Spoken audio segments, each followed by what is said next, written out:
இன்னைக்கு என்ன நாள் தெரியுமா? உலக தம்பதிய தினம்.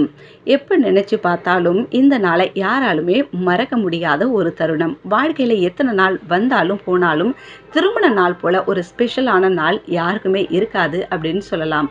மணமகன் மணமகள் இணைவது மட்டுமன்றி எங்கேயோ பிறந்து இருவரின் குடும்பமும் ஒன்றாக இணையும் தருணம் அது.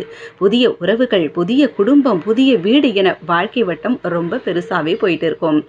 நிறைய பேரண்ட்ஸ் இந்த காதல் திருமணத்தை ஒத்துக்கிறாங்க.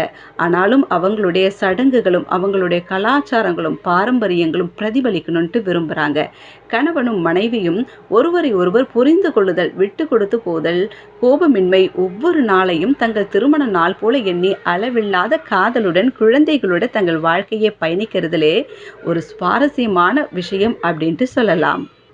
கைப்பிடித்த நாள் முதற்கொண்டு ஆயுளின் இறுதி வரை கணவன் மனைவி ஒற்றுமையாக வாழ வேண்டும். இதை வலியுறுத்தி ஒவ்வொரு வருஷமும் மே மாதம் 29ஆம் தேதி உலகம் முழுவதும் சர்வதேச தம்பதிய தினம் கொண்டாடப்பட்டு வருது. இதோட அடிப்படை காரணம் என்னன்னு பார்த்தீங்க, நிறைய விஷயங்களை ஒவ்வொருத்தரோட மகிழ்ச்சியான தருணங்களை பேசணும் அப்படின்றது தான்.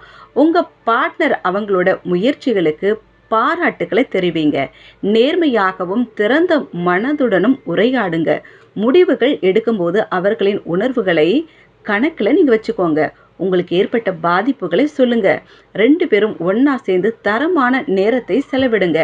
தேவைப்படும் போது நேர்மையாக மன்னிப்பு கேளுங்க. ஏற்காத போது அன்பாக நடந்து கொள்ளுங்க. அனுதாபம் பார்ட்னரின் அவதிகளை புரிந்து கொள்ளும். பட்சபாதம் என்பது உங்கள் உறவை ஆழமாக்கும் பலமாக்கவும் உதவும் திறவுகோல் அப்படின்னு சொல்லலாம்.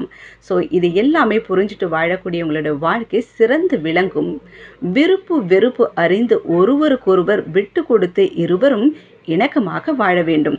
வறுமையில் கணவனை நேசிக்கும் பெண்ணும் முதுமையில் மனைவியை நேசிக்கும் ஆணும் தான் இந்த உலகத்துல தலை சிறந்த தம்பதியர்.